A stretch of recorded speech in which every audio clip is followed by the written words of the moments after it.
ದಿನ ಮಾಡೋ ಯೋಗಾಸನ ಇನ್ನೋದ್ರಿಗೆ ಏನು ಮಾಡೀವಿ ಆ ಯೋಗ ಮಾಡಿದ್ರೆ ಸಾಧ್ಯ ಆಗುತ್ತೆ.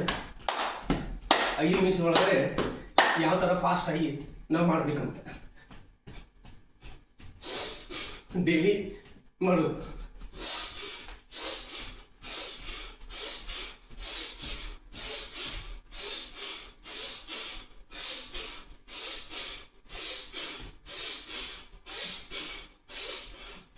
ऐसे 5 मिनट में हम लोग कैसे एक्सरसाइज करना है, योगासन करना है, उसके लिए मैं बता रहा हूँ आज, जैसे मैं डेली करता हूँ वैसे. हर एक्सरसाइज को कम से कम 2 से 3 मिनट करना है, लेकिन मैं फास्ट आपको इसलिए दिखा रहा हूँ. ऐसे डेली जैसे मैं करता हूँ वैसे. शोल्डर के लिए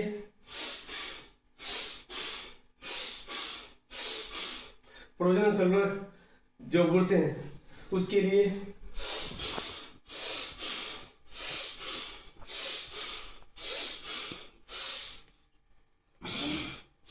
कमर के लिए, और जिसको बीपी वगैरह हाई ज़्यादा हाई है, हाइपरटेंशन है, वो लोग नहीं करना है.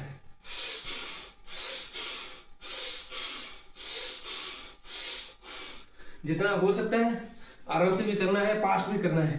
इससे आपका पसीना ऑटोमेटिक आएगा.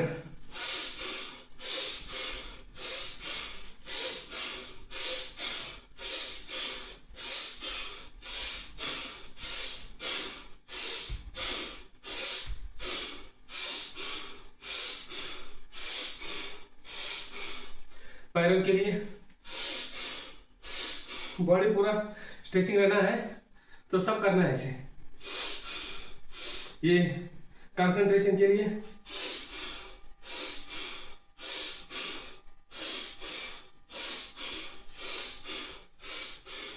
इसके बाद कमर के लिए, पैरों के लिए ऐसे. उसके बाद नीचे बैठ के ಈ ಥರ ಯಾರಿಗೆ ಹೊಟ್ಟೆ ಜಾಸ್ತಿ ಇರ್ತೈತಿ, ಕೊಬ್ಬು ಜಾಸ್ತಿ ಇರ್ತೈತಿ, ಅವರು ತ್ರಿಕೋನಾಸನ ಅಂತಾರ, ಚಕ್ಕಿ ಆಸನ ಅಂತಾರ. ಇವೆಲ್ಲ 2 ನಿಮಿಷದಿಂದ 5 ನಿಮಿಷ ತನಕ ಮಾಡಬೇಕು. ಈ ಥರ ನಿಮಗೇನು ದಿನ ತೋರಿಸ್ಬಿಟ್ಟಿದ್ದೀನಿ, ಅವನು ಇವತ್ತು ಫಾಸ್ಟಾಗಿ ನಾನು ಯಾವ ಥರ ಮಾಡಬೇಕು ಅಂತೇಳಿ ತೋರಿಸಾತೀನಿ.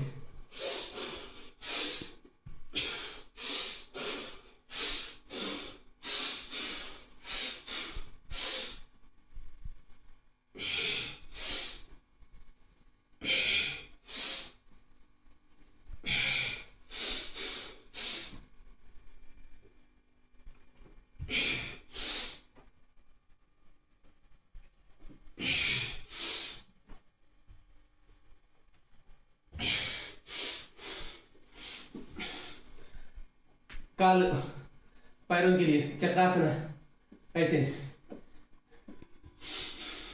उसके बाद वृत्तासन, एक पैर में एक तरफ दाहिने तरफ बाएं तरफ ऐसे. ಎರಡು ಕಡೆಯಿಂದ ಕಾಲು, ಇದರಿಂದ ನರನೋವು ಮತ್ತು ಕಾಲಿನ ಸಂಬಂಧಪಟ್ಟಿದ್ದು. ಇದು ವೃತ್ತಾಸನ. ಈ ಥರ अनंतर सीधा राउंड अप. अनंतर पवन मुक्तासन.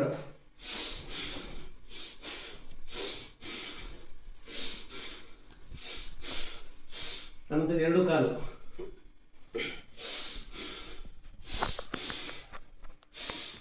अनंतर पादांगुष्ठासन स्पर्शन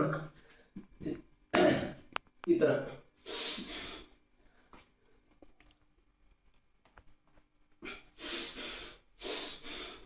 अनंतर कंदरासन.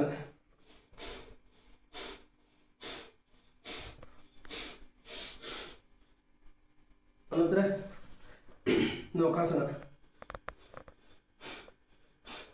ಈ ಥರ 30 ಸೆಕೆಂಡಿಂದ 60 ಸೆಕೆಂಡ್.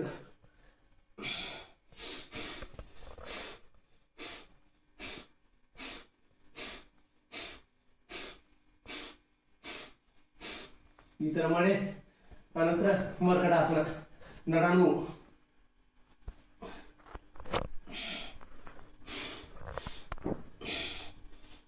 ಈ ಥರ ಮನೆ ಒಳಗಡೆ ಮಾಡ್ಕೊಳ್ಳೋದ್ರಿಂದನೂ ನಿಮ್ಮ ಬೆವರು ಆಟೋಮೆಟಿಕ್ ಬರುತ್ತೆ. ಬೇಕಾದ ಥಂಡಿ ಒಳಗಾದರೂ गर्मी स्टार्ट आगत. ऐसे घर घर में योग, बाहर नहीं जाना है, घर में ही करना है, घर में पसीना बहाना है, ऐसे करना है. उसके बाद नेक्स्ट ऐसे पैरों के लिए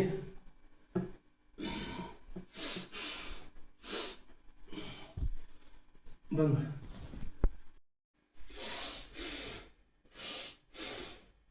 ये करने के बाद ऐसे पैर को पकड़ना है, धनुरासना. ऐसे 2 से 3 मिनट तक ऐसे रुकना है, ऐसे. उसके बाद शलवासना, ऐसे.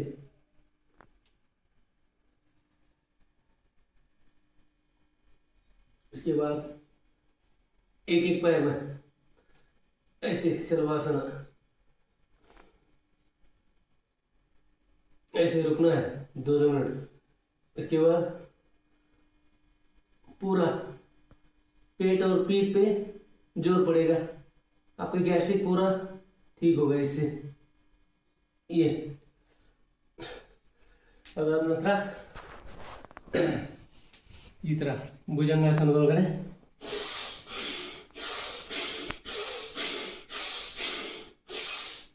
ಎಡಗಡೆ ನೋಡೋದು, ಬಲಗಡೆ ನೋಡೋದು ಅಂದ್ರೆ ಅಪೋಸಿಷನ್.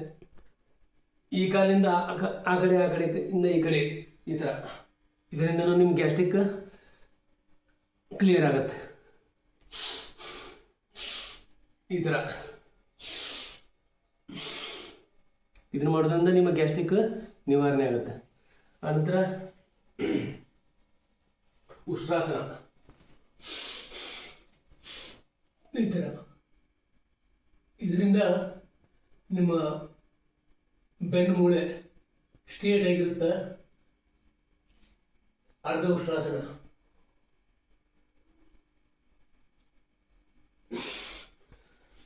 ಇದು ಮಾಡೋದ್ರಿಂದ ಥೈರಾಯ್ಡು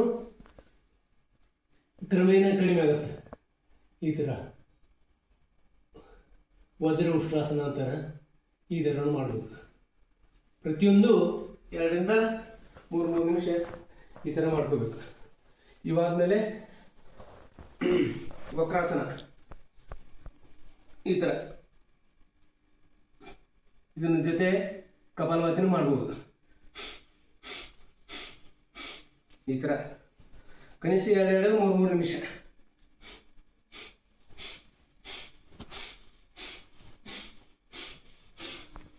ಇದಾದ್ಮೇಲೆ ಗೋಮುಖಾಸನ.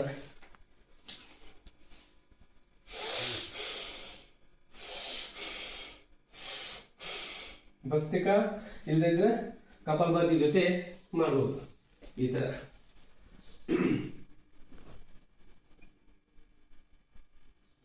ಇದಾದ್ಮೇಲೆ ಇದೇ ಪೋಸ್ ಒಳಗಡೆ ಅರ್ಧ ಮತ್ಸ್ಯೇಂದ್ರಾಸನ, ಐಸಿ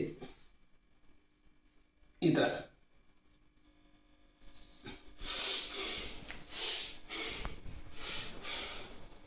ಈ ಥರ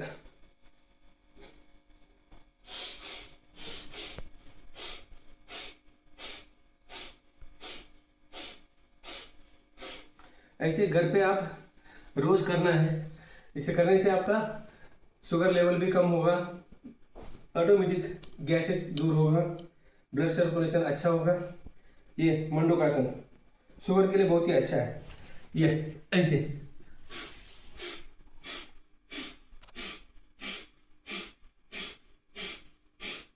ऐसे 5 मिनट कम से कम करना है. ऐसे ये नाभि पे रखना है, इसका ऊपर ऐसे.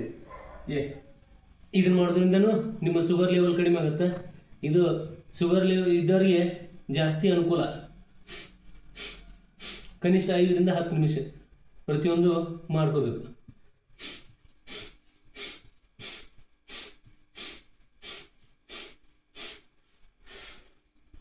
ಇಷ್ಟೆಲ್ಲ ಯೋಗಾಸನ ಬೆಳಗ್ಗೆ ಮಾಡ್ಕೋಬೇಕು. ಎಲ್ಲ ಎಕ್ಸಸೈಸ್ ಆದಮೇಲೆ ರಿಲ್ಯಾಕ್ಸ್ ಅಂದರೆ ಶವಾಸನ.